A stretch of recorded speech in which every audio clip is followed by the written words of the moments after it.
आवश्यक सूचना। इस वीडियो में कक्षा 9वीं का गणित का रियल पेपर दिया गया है, इसलिए कृपया कर इस वीडियो के लास्ट तक बनी रहिए। धन्यवाद।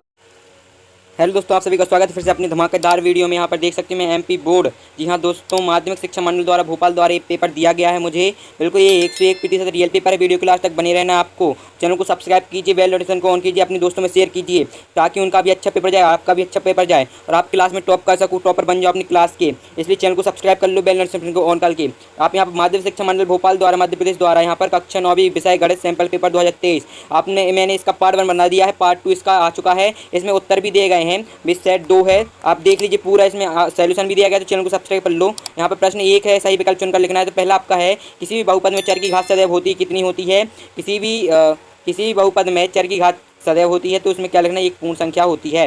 राइट आंसर आपका एक पूर्ण संख्या हो जाएगा। ठीक है, फर्स्ट का फर्स्ट ही आंसर हो जाएगा। दूसरे में आपका दिया गया है बहुपद x+2 का शून्य क्या होगा? तो आपको आंसर देखना है 1 का 4, 2 ऋण 2 0 या फिर ऋण 4। इसका आंसर आपका क्या होगा? ऋण 2 होगा। ठीक है, मैंने इसकी एक ट्रिक बताई है। मैं ट्रिक एक बार रिपीट करता हूँ। जैसे यहाँ पर एक रैखिक बहुपद दिया जाए, वहाँ पर आपको ज्यों का त्यों लिखना है, बराबर में आपको 0 लिख देना है। फिर उसके बाद आपको ये x का ज्यों का त्यों उतर जाएगा आपका यहाँ पर बराबर लगा के, जो यहाँ पर प्लस का है +2, तो आप बराबर के साइड जाके आपका -2 हो जाएगा। तो आपका यहाँ पर x का मान निकल आया -2। ये सिर्फ रैखिक बहुपद के ऊपर अप्लाई करना और किसी पर अप्लाई मत करना। ठीक है, ये आपका -2 राइट आंसर हो जाएगा। फिर थर्ड क्वेश्चन जो आपको दिया गया है यहाँ पर, ऋण 3 और ऋण 1 कौन से चतुर्थांश में स्थित रहते हैं? तो आपके चौथे चतुर्थांश में स्थित रहते हैं। ये आपका पहला चतुर्थांश, ये दूसरा और तीसरा और ये चौथा आपको यहाँ पर आपका ये रहता है। ठीक है, आपका चौथे चतुर्थांश में आपको लगा लेना है। इसके बाद फोर्थ जो आपका क्वेश्चन है, किसी त्रिभुज के एक कोण का मान दो कोणों मान के बराबर होता है, तो इसका क्या मान होगा? समकोण होगा आपका। समकोण मान आपको लगा लेना है। फिर इसके बाद जो आपका पांचवा दिया गया है, समकोण त्रिभुज की सबसे बड़ी भुजा क्या होती है? समकोण त्रिभुज की सबसे बड़ी भुजा कर्ण होती है। समकोण त्रिभुज जैसे आपको मैं बना के बता दूं तो ये सबसे बड़ी भुजा ये कर्ण होती है। ये कर्ण सबसे बड़ी भुजा होती है समकोण त्रिभुज की। ये समकोण त्रिभुज कहलाते हैं। 90 डिग्री का कोण बनता है। ठीक है, आपको कर्ण लगा लेना है आंसर में। राइट आंसर कर्ण हो जाएगा। ठीक है, यहाँ पर कर्ण आपको आंसर में हो जाएगा। इसके बाद 6th क्वेश्चन जो आपका दिया गया है, यहाँ पे देख सकते हैं, एक त्रिभुज के दो कोणों का योग 120 अंश है, तो तीसरे कोण का मान क्या होगा? तो आपका 60 हो जाएगा, क्योंकि त्रिभुज के तीनों कोणों का मान कितना होता है? 180 अंश। ठीक है, अगर इसमें बोला गया 120 है, दो कोणों का मान, मतलब इसका 60 है और इसका 60 है, या फिर इसका बराबर नहीं है, इसका मान लीजिए आप, मान लीजिए आपका एक त्रिभुज दिया गया है और इसका मान 50 है और इसका आपका 70 है, तो इसका मान इनको जोड़ोगे तो आपको 120 आ जाएगा। 120 आ जाएगा और इस तीसरे मान का निकालना है, इन जोड़ के आपको 180 में से माइनस कर दोगे तो इसका मान आ जाएगा 60। ठीक है, आपको 60 आंसर लिख लेना है। फिर इसके बाद जो आपका दिया गया प्रश्न 7 है, वृत्त की सबसे बड़ी जीवा क्या होती है? वृत्त की सबसे बड़ी जीवा उसका व्यास होती है। ठीक है, फिर उसके बाद जी आपको मैं बता रहा हूँ, कक्षा 9वीं का बिल्कुल 101% रियल पेपर है। बिल्कुल टेंशन नहीं लेना। 6 अप्रैल के दिन आपको यही मिलेगा, पेपर में रखा हुआ पूरा का पूरा। पार्ट 1 बना दिया है, तो पार्ट 1 आप जाके देख सकते हैं, चैनल पे मेरे चेकआउट कर लीजिए अभी इसी वक्त। और ये पार्ट 2 आ चुका है। ठीक है, पूरा सॉल्यूशन बता रहा हूँ, तो चैनल को सब्सक्राइब करके बेल नोटिफिकेशन को ऑन कर लेना है। प्रश्न 2 आपको रिक्त स्थानों की पूर्ति करना है। देखिए, आपको यहाँ पर समबाहु त्रिभुज की सबसे बड़ी भुजाएं बराबर होती हैं। ठीक है, वृत्त का क्षेत्रफल क्या होता है? πr² होता है। बेलन का आयतन πr² होता है। वितरण का मध्य पद माध्यक होता है। ठीक है, इसके बाद आपको पांचवा जो आपका दिया गया, सबसे अधिक बार आने वाली प्रेक्षण रिक्त स्थान बहुलक कहलाते हैं। ठीक है, बहुलक आपको राइट आंसर। जब प्रायिकता का अधिकतम मान 1 होता है, वो 1 हो सकता है। ठीक है, और जो आपका 7वां क्वेश्चन है, सभी प्राकृतिक संख्याएं एक पूर्ण संख्याएं होती हैं, आपको पूर्ण लिख लेना है आंसर में।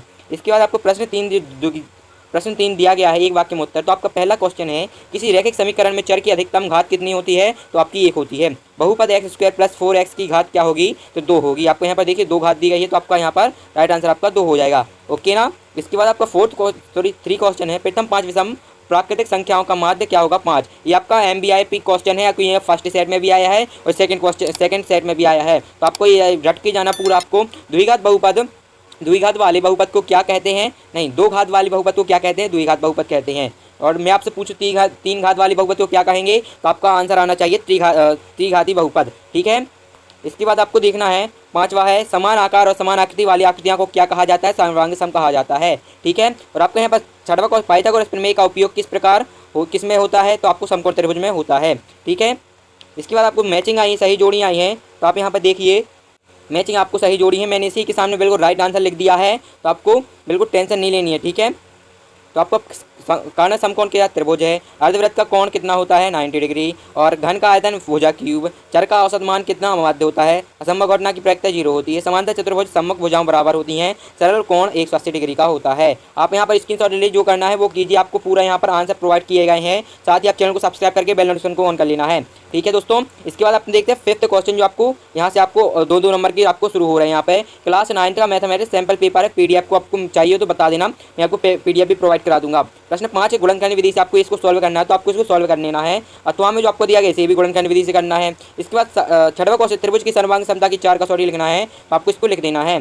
ठीक है, एक संभावित त्रिभुज की रचना करना है तो कर देना है। ठीक है, और इसमें 7वां क्वेश्चन दिया गया है, समांतर चतुर्भुज के कोई 3 गुणों को लिखना है। और अथवा में दिया गया है, कोई 4 प्रकार के चतुर्भुज के नाम बताइए। ये दोनों आईएमपी क्वेश्चन है, आपको पहले सेट में भी आए हैं। एमबीआईपी क्वेश्चन है, बहुत महत्वपूर्ण क्वेश्चन है, आपको याद करके जाना है। और ये वाला भी आपका बहुत आईएमपी क्वेश्चन है, इसे याद करके जाना है। ठीक है, 8वां जो क्वेश्चन दिया गया है, एक कोण जिसका मान 120 डिग्री है, इसे 2 भागों में विभाजित करना है। अथवा में दिए गए एक समबाहु त्रिभुज की रचना करिए जिसकी भुजाएं 8 सेंटीमीटर हैं। इसके बाद आपको 9वां क्वेश्चन जो दिया गया है, त्रिभुज का क्षेत्रफल ज्ञात कीजिए जिसकी भुजाएं क्रमशः 40 सेंटीमीटर, 50 सेंटीमीटर और 80 सेंटीमीटर हों। इसके बाद अथवा में दिया गया आपको एक दीवार का क्षेत्रफल 154 सेंटीमीटर स्क्वायर है, तो इस पेंट करने में खर्च लगेगा आपको, ये आपको बताना है। ठीक है, तो आपका ये देख लीजिए, पूरे आपके यहाँ पर क्वेश्चन दिए गए हैं, इनका स्क्रीनशॉट ले लीजिए और इनको सॉल्व कर लेना है। ठीक है दोस्तों, और चैनल पर मुझे सपोर्ट कीजिए भाई लोग, आपके लिए मैं मेहनत से वीडियो बनाता हूँ, बिल्कुल 101% रियल पेपर लाता हूँ। और आपको इन्हीं में से आता है तो आप सब्सक्राइब ही नहीं कर रहे, मुझे सपोर्ट ही नहीं कर रहे, तो मैं आपको वीडियो नहीं बना पाऊंगा ऐसे में। और मेरी तबीयत भी अभी ठीक नहीं चल रही, प्लीज़ सपोर्ट कीजिए भाई लोग। प्रश्न 10 दिया गया, गोले का पृष्ठीय क्षेत्रफल ज्ञात करना है जिसकी त्रिज्या 7 सेंटीमीटर है।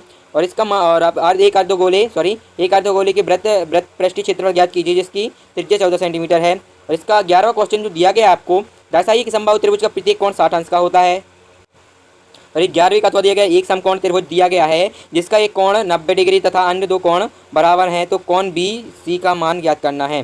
ठीक है, कोण बी सी का मान ज्ञात करना तो कर लेना है आपको।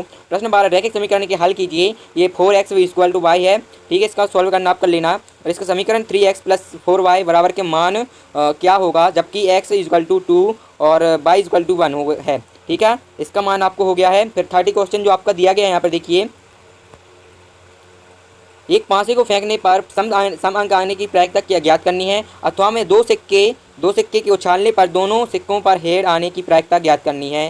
ठीक है, इसके बाद 14वां क्वेश्चन जो आपको दिया गया, बहुलक ज्ञात कीजिए। आपको यहाँ पर अल्प विराम लगा लेना है यहाँ पे। ठीक है, मैं लगा नहीं पाया, सॉरी।